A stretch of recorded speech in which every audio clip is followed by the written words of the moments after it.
Party line से ऊपर उठ के मैं ये बात कह सकता हूँ कि प्रभाग पद्धति की वजह से ये हो रहा है कि जो साधारण व्यक्ति है, आम आदमी है, जो गरीब है, वो इस लोकतंत्र के चुनाव में हिस्सा ले नहीं पाता, क्योंकि धन बल, शक्ति बल जो है यहाँ चलता है। और मैं ये चाहता हूँ कि वार्ड हो, ताकि जमीन से जुड़ा हुआ व्यक्ति आसानी से इसमें हिस्सा ले सके। और लोग चुनाव के इस त्यौहार में, लोकतंत्र के इस त्यौहार में आज महानगर पालिका के चुनाव खत्म हुए हैं, और मैं समझता हूँ कि एक एजेंडा जो हम पिछले 3 सालों से सेट कर रहे थे, चुनाव में लीडरशिप का मतलब ये नहीं होता कि आप चुनाव लड़ रहे हैं, चुनाव जीत रहे हैं, चुनाव हार रहे हैं, बल्कि उस चुनाव का एजेंडा फिक्स करना भी लीडरशिप का एक हिस्सा होता है, बड़ा हिस्सा होता है।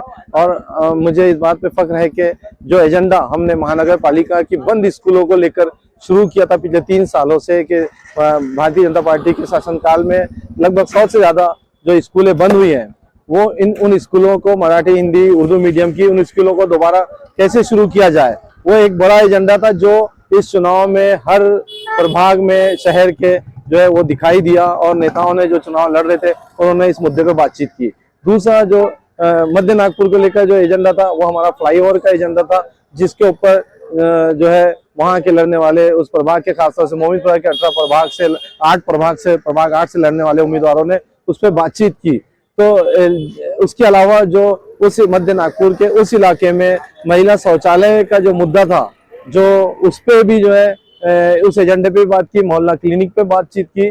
तो जो एजेंडा हमने सेट किया था 3 साल पहले, सेवा फाउंडेशन, हम भारत के लोग के माध्यम से, वो एजेंडा इस चुनाव में काम किया। चुनाव होते हैं, हारते हैं, कैंडिडेट जीतते हैं, लेकिन इसमें जो हमें मौका रहता है कि अगले 5 सालों के लिए हम एजेंडा आज से अपना फिक्स करें और लोगों के बीच में जाए। जो जीता वो सिकंदर, जो हारा वो मायूस ना हो, क्योंकि उन्हें फिर मौका मिलेगा लोगों तक बीच में जाने के लिए और लोगों से जुड़ने के लिए।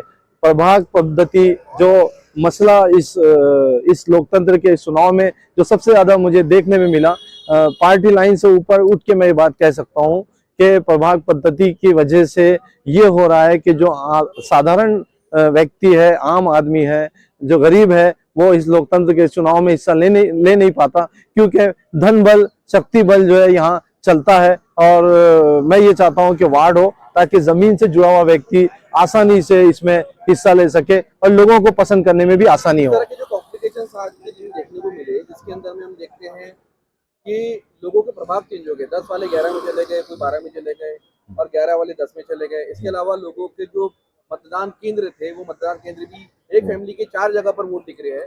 अब वो जो उनका शुरू से एक जो उनका परमानेंट जो एक वोटिंग का केंद्र था, वो बदल गया है।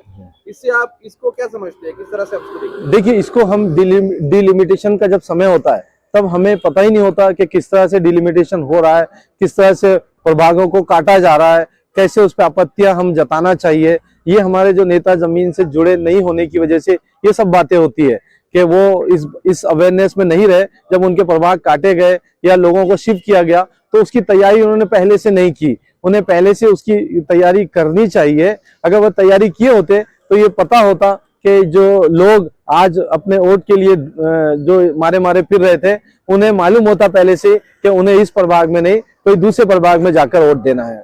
तो मुझे लगता है इसके पीछे कार्यकर्ता की अपनी बूथ प्लानिंग, अपने जो वोटर्स है उनसे उनका संबंध, उनसे कनेक्टिविटी कम होने के कारण ये बात आज चुनाव के समय हमारे सामने आती है।